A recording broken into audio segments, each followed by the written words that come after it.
तो प्यारे बच्चों नमस्कार, आप सभी का स्वागत है आपके अपने चैनल गोल्डन पाठशाला में। एक बार फिर से हम हाजिर हुए हैं आप सभी के लिए लेकर रसायन विज्ञान यानी केमिस्ट्री के बहुविकल्पीय प्रश्नों को लेकर। ये प्रश्न आपकी परीक्षा के पॉइंट व्यू से बहुत ही इम्पोर्टेंट हैं और ये पिछले वर्षों में पूछे जा चुके हैं। तो रसायन विज्ञान के ये प्रश्न आपके हाथ से ना निकले, इसलिए पूरा वीडियो आप लोग अंत तक देखिए और लास्ट में आपको कमेंट बॉक्स में लिखना है कि आपके कितने क्वेश्चन सही हुए हैं। तो आइए जल्दी फास्ट तरीके से आप करते हैं क्वेश्चन को।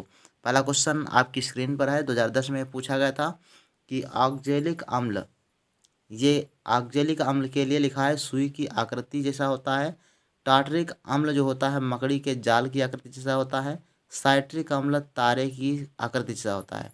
तो इसमें बच्चों राइट आंसर आपका यही है, ए ऑप्शन इसमें मिल जाएगा। कहने का तात्पर्य यह है कि ये बी और सी इनके साथ में मिले हुए हैं। ये जैसे टार्टरिक अम्ल है ये मकड़ी के जाल जैसा होता है, ये पूरा वाक्य आपका बन गया। सेम साइट्रिक अम्ल तारे की संरचना जैसा होता है, ये भी आपका बन गया। बाकी आपका जो ए ऑप्शन है यही आपका इसमें मिल जाएगी कि ऑब्जेलिक अम्ल जो है वो सुई के आकार का होता है। बस यही सिंपल सी बात थी, इसमें आपको इस प्रकार से मिला देना है। ए ऑप्शन आपका राइट हो जाएगा। नेक्स्ट प्रश्न की बात करते हैं बच्चों। सेकेंड नंबर को क्वेश्चन हम दिया गया है कि निम्नलिखित सामान्य पदार्थों को पीएच के बढ़ते हुए क्रम में लीजिए, लिखना है आपको। तो सेकेंड नंबर क्वेश्चन, लाल नींबू का रस, मिल्क ऑफ मैग्नीशियम और सोडियम हाइड्रोक्साइड। इसमें ध्यान रखिएगा ये आपके जो तीन क्वेश्चन दिए गए हैं, तीन ऑप्शन जो दिए गए हैं, ये लाल नींबू और मिल्क ऑफ मैग्नीशिया, तो ये सब क्या है, ये आप क्रम में दिए गए हैं, ठीक है। बाकी जो ये चौथा वाला ऑप्शन है ये आपका सोडियम हाइड्रोक्साइड क्या है, सोडियम हाइड्रोक्साइड क्षार है ना। तो इसमें आपका राइट आंसर बच्चों है मिल्क ऑफ मैग्नीशिया, ठीक है। सी ऑप्शन इसमें लगा दीजिएगा। नेक्स्ट क्वेश्चन की बात करते हैं बच्चों। धावन सोडा का सूत्र है। तो धावन सोडा 2021 में ये क्वेश्चन पूछा गया था। धावन सोडा मतलब धोने वाला सोडा। तो इसमें NaHSO3 ये जो सूत्र आपका दिया गया ये गलती लिखा हुआ है। बाकी आप इसको देखेंगे तो NaHCO3 ये आपका खाने वाला सोडा हो सकता है। Na2HCO3 होता है वो। बाकी सी ऑप्शन आपका जो दिया गया है Na2CO3 और NaOH, तो इसमें आपका राइट आंसर सी हो जाएगा। Na2CO3 यानी सोडियम कार्बोनेट जो आपका होता है वो धावन सोडा होता है। इसके अलावा सोडियम बाइकार्बोनेट जो होता है वो आपका खाने वाला सोडा होता है। सोडियम हाइड्रोक्साइड दिया गया है ये क्षार होता है। ए डी ऑप्शन आप इसको लगा सकते हो। इसमें आपका हाँ सी ऑप्शन इसमें लगा सकते हो, सी ऑप्शन आपका राइट है। Na2CO3 खाने धावन सोडा है, ठीक है। नेक्स्ट प्रश्न की बात करते हैं। तो इलेक्ट्रॉन की खोज करने वाले वैज्ञानिक हैं। तो हमने आपको बताया था ईंट पर नाच, याद रखिए, ईंट पर नाच, ठीक। अब यहाँ पर बोल रहा है ई से इलेक्ट्रॉन और टा से टॉमसन। तो ई से इलेक्ट्रॉन, टा से टॉमसन। तो इलेक्ट्रॉन की खोज किसने की थी, टॉमसन ने। तो इसमें आपका बी ऑप्शन राइट हो जाएगा। नेक्स्ट प्रश्न की बात करते हैं। 5 नंबर क्वेश्चन दिया गया कि 92U238 के नाभिक में न्यूट्रॉनों की संख्या। हमने आपको बताया था पहले ही कि क्वेश्चन आप किस प्रकार से लगाएंगे। सिंपल सा बात है, देखो ये आपका जो 92 दिया गया है ये परमाणु क्रमांक है और ये जो आपका 238 दिया है परमाणु भार है। तो जो न्यूट्रॉनों की संख्या होती है, न्यूट्रॉनों की संख्या n बराबर आपका होता है परमाणु भार A माइनस परमाणु क्रमांक Z। तो ऐसे आप इसको घटा दीजिए 238 से। जब आप 238 से घटाएंगे 92 तो आपका कितना बचेगा, 8 से 2 घटेगा 6 बचेगा। और आपका 3 से 9 तो घटेगा नहीं, 13 से 9 घटाइए, 9 4 13 4 बचेगा। और यहाँ पर आपका बचेगा 2 से 1 निकल गया तो 1 बचा, तो 146 में राइट आंसर हो जाएगा बच्चों। कौन सा 146, सी ऑप्शन आपका राइट यहाँ से हो जाएगा। नेक्स्ट प्रश्न की बात करते हैं। हाइड्रोक्लोरिक अम्ल का पीएच मान क्या होता है। जो आपका हाइड्रोक्लोरिक अम्ल होता है यानी HCl जो होता है, HCl इसका पीएच मान क्या होता है। 6 नंबर में कौन सा राइट आंसर है, 3 7 10 या 12। तो 6 नंबर में बच्चों आपका राइट आंसर है हाइड्रोक्लोरिक अम्ल का जो पीएच मान होता है वो आपका 3 होता है। ए ऑप्शन आपका राइट हो जाएगा। नेक्स्ट प्रश्न की बात करते हैं। 7 नंबर, चूने से पानी की अभिक्रिया क्या है। चूने से पानी की अभिक्रिया, जब आपका कली चूना जो होता है CaO ये कली चूना होता है और इसमें जब जल की क्रिया कराते हैं तो क्या होता है, आप देखते होंगे ये जल जो है उबलने लगता है, अर्थात ये गर्म हो जाता है। तो जब गर्म होता है तो इसका मतलब है ऊष्मा निकल रही है। तो ऊष्मा ऊष्मा छेपी हो जाएगा, बी ऑप्शन में राइट हो जाएगा, ठीक है। ऊष्माक्षेपी अभिक्रिया होती है। 7 नंबर में आपका बी ऑप्शन राइट है। नेक्स्ट क्वेश्चन की बात करते हैं बच्चों, ये आपका 2018 में पूछा गया था क्वेश्चन। नेक्स्ट क्वेश्चन है कि 8 नंबर NaHSO4। NaHSO4 ये लवण है, अम्लीय है, क्षारीय है, उदासीन है या संकर है। 2018 में बताना है। 2018 में क्वेश्चन ये आया था NaHSO4। इसमें आप देख रहे होंगे H+ आयन है, इसमें H आयन है, ठीक। तो देखते हैं इसमें कौन सा राइट है। सभी लोग कमेंट करिए, अम्लीय है, क्षारीय है या उदासीन है या संकर है। तो 8 नंबर में बच्चों आपका ए ऑप्शन है अम्लीय। कैसा है? अम्लीय है, क्योंकि इसमें आप दूर से देख लीजिए Na के बाद H आया है, और जिस पदार्थों में H आपका मिल जाएगा, H+ आयन मिल जाएगा, वो क्या हो जाएंगे? अम्लीय हो जाएंगे। ध्यान रखिएगा, इम्पोर्टेंट है आपके लिए। और जिनमें आपको OH नज़र आ जाए, क्या OH, जैसे NaOH होता है, ठीक है, तो OH जिसमें नज़र आ जाएगा वो क्षारीय होगा, जिसमें H नज़र आएगा उसमें क्या होगा? अम्लीय होगा। तो ये चीज़ें आपको ध्यान रखना है। नेक्स्ट प्रश्न की बात करते हैं। देखो 9 नंबर, फिटकरी का रासायनिक सूत्र क्या है? 2018 में पूछा गया था।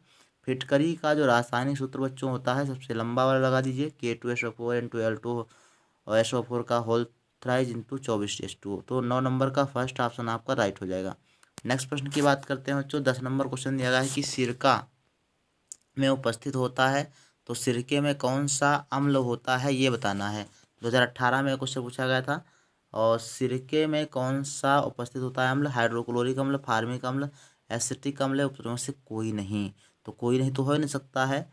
10 नंबर में बच्चों राइट आंसर आपका सी है, एसिटिक अम्ल जो है सिरके में उपस्थित होता है। नेक्स्ट क्वेश्चन 88R226 के नाभिक में न्यूट्रॉन और प्रोटॉनों की संख्या बताना है। क्वेश्चन 2017 में पूछा गया था और अब की बार पूछे जाने की संभावना है इसकी, ठीक है। तो 11 नंबर में सेम आपको ध्यान रखना है, जो आपका नीचे परमाणु क्रमांक दिया गया है इसको जेड से लिखते हैं। जेड कितना है? 88 है। और जो आपका ऊपर परमाणु भार दिया गया है ये ए है। क्या है? ए है 226। 226 ए आपका दिया गया है। अब आपको न्यूट्रॉनों की संख्या ज्ञात करने के लिए एन बराबर लिखना है। एन बराबर बच्चों 226, यानी ए 226 माइनस 88। इसको जब आप घटाएंगे तो कितना बचेगा?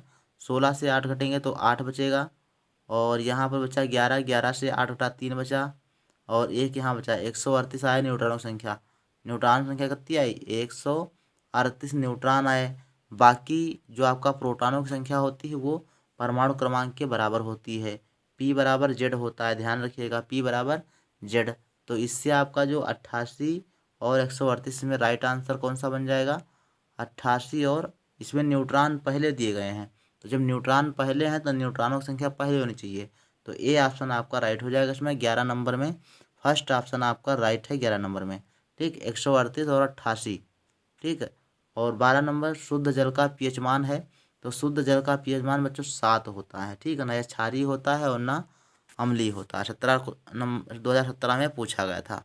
नेक्स्ट प्रश्न की बात करते हैं बच्चों। ऊष्माक्षेपी अभिक्रिया में ऊष्मा अवशोषित होती है, ऊष्मा निकलती है, ऊष्मा बदलती नहीं है, उपरोक्त में से कोई नहीं। तो बच्चों इसमें ऊष्मा निकलती है।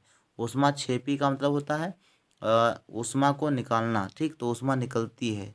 और ऊष्मा शोषित जो होता है उसमें ऊष्मा अवशोषित की जाती है, अर्थात जब क्रिया होती है तो जल ठंडा हो जाता है, ठीक है। जैसे जल से क्रिया कराएंगे तो जल ठंडा हो जाएगा। जैसे आप यूरिया को पानी में मिलाइए, तो यूरिया में जब पानी मिलता है या पानी में जब यूरिया मिलाते हो तो ऊष्मा शोषी अभिक्रिया होती है, तो उसका जो जल होता है वो ठंडा हो जाता है। 14 नंबर क्वेश्चन जो दिया पदार्थ जो किसी दूसरे पदार्थ को प्रोटॉन दे सकते हैं। तो पदार्थ जो किसी दूसरे पदार्थ को प्रोटॉन दे सकते हैं, अम्ल कहलाते हैं, क्षार कहलाते हैं, यौगिक कहलाते हैं या लवण कहलाते हैं। तो इसमें बच्चों आपका राइट आंसर है अम्ल। अम्ल जो होते हैं दूसरे को प्रोटॉन दे सकते हैं, ए ऑप्शन आपका राइट है। 2017 में क्वेश्चन पूछा गया था।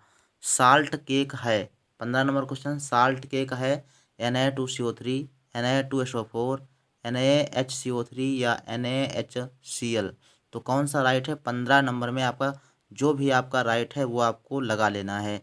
तो 15 नंबर क्वेश्चन का जो राइट आंसर आपका बन जाता है बी ऑप्शन Na2SO4। ये आपका साल्ट केक बन जाता है, ठीक है। 15 नंबर क्वेश्चन इंपॉर्टेंट है, 2017 में पूछा गया था, अब की बार पूछे जाने की संभावना है। कैल्शियम हाइड्रोक्साइड का रासायनिक सूत्र क्या है? कैल्शियम हाइड्रोक्साइड, ये क्वेश्चन कई बार पूछा गया है और ये सबको लगभग आता है। इसका आंसर क्वेश्चन नंबर 16 नंबर का राइट आंसर बच्चों CaOH का होल ट्वाइस हो जाएगा। कितना हो जाएगा? CaOH का कैल्शियम हाइड्रोक्साइड है, कैल्शियम हाइड्रोक्साइड का रासायनिक सूत्र। तो इसमें आपका डी ऑप्शन सही हो जाएगा, 16 नंबर में डी, CaOH का होल ट्वाइस। ठीक है। नेक्स्ट क्वेश्चन 2015 में पूछा गया था कि परमाणु के नाभिक में उपस्थित मूल कण कौन कौन से होते हैं। परमाणु के नाभिक में बच्चों प्रोटॉन और न्यूट्रॉन उपस्थित होते हैं। ध्यान रखिएगा, प्रोटॉन और न्यूट्रॉन। ठीक, इलेक्ट्रॉन की कक्षा में चक्कर लगाते हैं। 18 नंबर, वह यौगिक जो पदार्थ की तीनों अवस्थाओं में रह सकता है। तो पदार्थ की तीनों अवस्थाओं में रहता है भैया जल। ध्यान रखिएगा, बी ऑप्शन आपका राइट है और 2013 में पूछा गया था। नेक्स्ट क्वेश्चन की बात करते हैं 19 नंबर, किस तत्व के बाह्यतम कक्षा में 8 इलेक्ट्रॉन होते हैं। किस तत्व के बाह्यतम कक्षा में 8 इलेक्ट्रॉन होते हैं। 2012 की जनगणना में 2012 वर्ष में पूछा गया था ये। ठीक है। और 19 नंबर क्वेश्चन का जो बच्चों राइट आंसर है वो आपका बन जाता है बी ऑप्शन नियान। ठीक है, बी ऑप्शन राइट है। 20 नंबर क्वेश्चन, कौन सा कण विद्युत उदासीन होता है। विद्युत उदासीन कौन सा होता है ये बताना है, यानी इस पर कोई आवेश नहीं होता। 20 नंबर में ऑप्शन अल्फा कण, बीटा कण, प्रोटॉन और न्यूट्रॉन। तो 20 नंबर में कौन सा राइट आंसर है बच्चों, इसमें आपका हो जाता है न्यूट्रॉन जो होता है वो विद्युत उदासीन होता है, अर्थात न्यूट्रल होता है। बाकी अल्फा प्लस चार्ज होता है, प्रोटॉन प्लस चार्ज होता है। तो ये चीज़ें आपको ध्यान रखना है। 2012 में क्वेश्चन पूछा गया था कि कौन सा यौगिक है, निम्नलिखित में से कौन सा यौगिक है ये बताना है। देखो, दूध, पानी, वायु, नींबू का रस, कौन सा यौगिक है ये बताना है। 21 नंबर में कौन सा राइट आंसर है, सभी लोग कमेंट करिए। 21 नंबर में तो इसमें बच्चों यौगिक जो है आपका पानी होता है। क्या होता है? पानी, क्योंकि इसमें H2O इसका सूत्र होता है और हाइड्रोजन के 2 और ऑक्सीजन के 1 परमाणु मिलकर क्या बनाते हैं? जल बनाते हैं। तो ये 2:1 में मिले हुए होते हैं, इसलिए ये क्या है? यौगिक हैं। यौगिक वह तो है जिसमें 2 या 2 से अधिक पदार्थ जो होते हैं वो एक निश्चित अनुपात में मिले होते हैं, उसको यौगिक कहा जाता है। सोडियम जल से क्रिया करके बनाता है। तो सोडियम जो है जल से क्रिया करके क्या बनाता है? ऑप्शन आपके पास हैं, ए है NaOH, NaCl, NaHCO3 या NaNO3। कौन सा राइट आंसर है 22 नंबर के लिए? सभी लोग कमेंट बॉक्स में कमेंट करिए। इसमें आपका बच्चों राइट आंसर हो जाएगा NaOH। सोडियम जल से क्रिया करता है तो सोडियम हाइड्रोक्साइड बनाता है। ठीक है, ये ऑप्शन आपका सही हो जाएगा। और 2010 में पूछा गया था। 2010 में अगला क्वेश्चन पूछा गया था कि धावन सोडा का सूत्र है। धावन सोडा का सूत्र क्या है?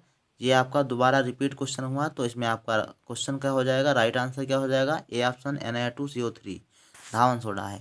नेक्स्ट क्वेश्चन की बात करते हैं, P2O5 में फास्फोरस की संयोजकता कितनी है। P2O5 में फास्फोरस की संयोजकता कितनी है ये बताना है। 24 नंबर में 3, 5, 2 या 7। 24 नंबर में कौन सा राइट आंसर बच्चों है? इसमें आपका बी ऑप्शन सही हो जाएगा। 5 संयोजकता इसकी है P2O5 में। ठीक है। नेक्स्ट क्वेश्चन की बात करते हैं, यौगिक MSO4 का होल ट्वाइस में धातु M की संयोजकता कितनी है। धातु M की संयोजकता आपको बताना है 25 नंबर में। 25 नंबर में बच्चों डी ऑप्शन सही है आपका, चौथा हो जाएगा 4। ठीक है, 4 आपका राइट आंसर हो जाएगा। 25 नंबर का डी ऑप्शन सही है। नेक्स्ट क्वेश्चन की बात करते हैं बच्चों, 26 नंबर क्वेश्चन आपका दिया गया है कि खाने वाले सोडे का रासायनिक सूत्र क्या है। खाने वाला सोडा, यहाँ पर खाने वाले सोडे की बात कर रहा है तो NaCl होता है। NaCl बच्चों नमक होता है। ठीक, NaHCO3 होता है, Na2CO3 होता है, NaOH होता है। तो इसमें बच्चों राइट आंसर आपका हो जाता है 26 नंबर का बी ऑप्शन NaHCO3 यानी सोडियम बाइकार्बोनेट। इसके अलावा ये आपका Na2CO3 धावन सोडा दिया हुआ है और डी आपका सोडियम हाइड्रोक्साइड दिया हुआ है। तो ये आपको ध्यान रखना है, बार बार रिवाइज करना है, तभी आपको याद हो पाएगा। 27 नंबर, यौगिक M3PO4 का होल ट्वाइस में धातु M की संयोजकता कितनी है। ये M की संयोजकता कितनी है बताना है। ये 2020 में क्वेश्चन पूछा गया था और इसमें आपका देखो जो 27 नंबर क्वेश्चन आपका दिया गया है इसमें आपका राइट आंसर इसमें लगा रहे हैं वो बी ऑप्शन आपका राइट हो जाएगा। इसमें थोड़ा सा अंतर समझते हैं, जो आपका अभी क्वेश्चन पूछा गया था और इसमें यहाँ पे थोड़ा सा गौर करिएगा। तो यहाँ पर देखें 25 नंबर क्वेश्चन में लिखा है कि यौगिक MsO4 का होल ट्वाइज में M की संयोजकता, तो यहाँ पर 4 है, कितनी है, 4 है। और यहाँ पर देखते हैं 27 नंबर में यौगिक M3PO4 का होल ट्वाइज में M की संयोजकता, तो यहाँ पर M का मान कितना है, 3 है, और यहाँ पर M का मान अकेला है, तो जायज़ सी बात है यहाँ पर संयोजकता कम हो जाएगी, यहाँ पर ज़्यादा है, क्योंकि यहाँ पर इलेक्ट्रॉनों को ज़्यादा देने पड़ते हैं, संयोजन क्षमता ज़्यादा बढ़ानी पड़ती है। तो इसमें आपका राइट आंसर हो जाएगा 2 और इसमें आपका 4। ठीक है, तो आशा है कि ये आपको समझ में आया होगा। नेक्स्ट क्वेश्चन की बात करते हैं।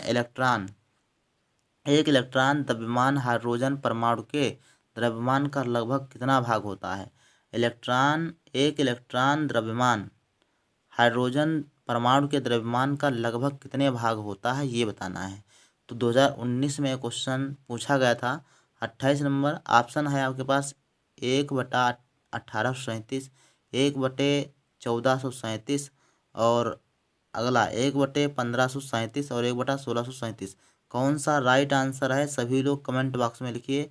28 नंबर क्वेश्चन का बच्चों राइट आंसर बन जाता है 1/1837। 29 नंबर क्वेश्चन, एक तत्व M के क्लोराइड का सूत्र MCl2 है, इसके कार्बोनेट का सूत्र क्या होगा, ये बताना है। एक क्लोराइड का सूत्र दिया गया है MCl2, तो इसका कार्बोनेट का सूत्र क्या होगा, तो कार्बन में CO3 आ जाएगा।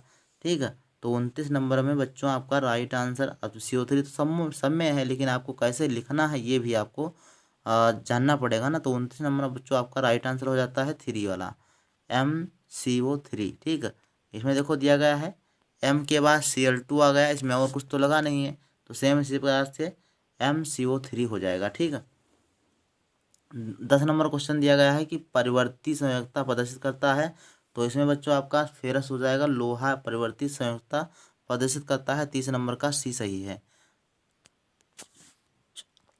31 नंबर क्वेश्चन बच्चों दिया गया है कि संघनित जल वाष्प है। संघनित जल वाष्प क्या है, भूमिगत जल, नदी का जल, वर्षा जल, समुद्री जल। तो संघनित जल वाष्प है। 31 नंबर में बच्चों आपका राइट आंसर हो जाएगा C ऑप्शन, वर्षा का जल जो होता है वो संघनित जल होता है, अर्थात नीचे से वाष्पन के बाद जब ऊपर जाता है और ठंडा होने के बाद वह बूंदों में जो है परिवर्तित हो जाता है।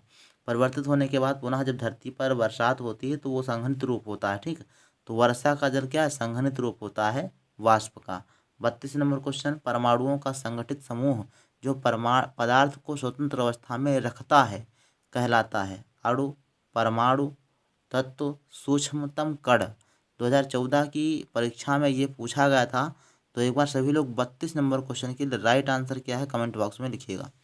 तो बच्चों इसमें राइट आंसर आपका हो जाएगा 32 नंबर का A, अणु होता है जो स्वतंत्र अवस्था में रह सकता है। जो आपका परमाणु होता है ये स्वतंत्र अवस्था में नहीं रह सकता, ये किसी ना किसी चीज़ से क्रिया करके तभी वो स्वतंत्र रह सकता है। ठीक है, और जो क्रिया करेगा तो एक अणु बनाएगा। 33 नंबर क्वेश्चन, गंधक और लोहे के चूर्ण के मिश्रण को पृथक कर सकते हैं किससे, गंधक और लोहे के चूर्ण को। इसमें बच्चों आपका विलेयता के आधार पर, चुंबकत्व के आधार पर, ऊर्ध्वपातन के आधार पर या गुरुत्वाकर्षण के आधार पर। तो बच्चों इसमें राइट आंसर आपका हो जाएगा 33 नंबर में B ऑप्शन सही हो जाएगा, अर्थात चुंबकत्व के आधार पर। इसमें आपका चुंबकीय पृथक्करण विधि का प्रयोग करेंगे जिससे गंधक अलग हो जाएगा और लोहे का चूर्ण भी अलग हो जाएगा। नेक्स्ट क्वेश्चन की बात करते हैं। 34 नंबर, किस प्रक्रिया द्वारा गीले कपड़े धूप में सूख जाते हैं, वाष्पन, आसवन, संघनन या क्वथन। तो ये होता है इसमें 34 नंबर में राइट आंसर बच्चों A है, वाष्पन विधि से जो है गीले कपड़े सूख जाते हैं, क्योंकि इससे जो है भाप बनकर पानी ऊपर उड़ जाता है और शेष कपड़े सूख जाते हैं। तो इस प्रकार से आपके रसायन विज्ञान के बच्चों 34 क्वेश्चन आपके थे इस चैप्टर में, सारे आपके हमने करवा दिए हैं। और यहाँ से मुझे आशा ये है कि अगर आप इसको पढ़ लेते हैं तो यहाँ से आप कम से कम एक क्वेश्चन तो पक्का है आएगा, सेम एज इट इसी प्रकार से क्वेश्चन आएगा। तो बहुत ही इंपॉर्टेंट आपकी क्लास रही, और फिर मिलते हैं नेक्स्ट वीडियो में, तब तक के लिए धन्यवाद।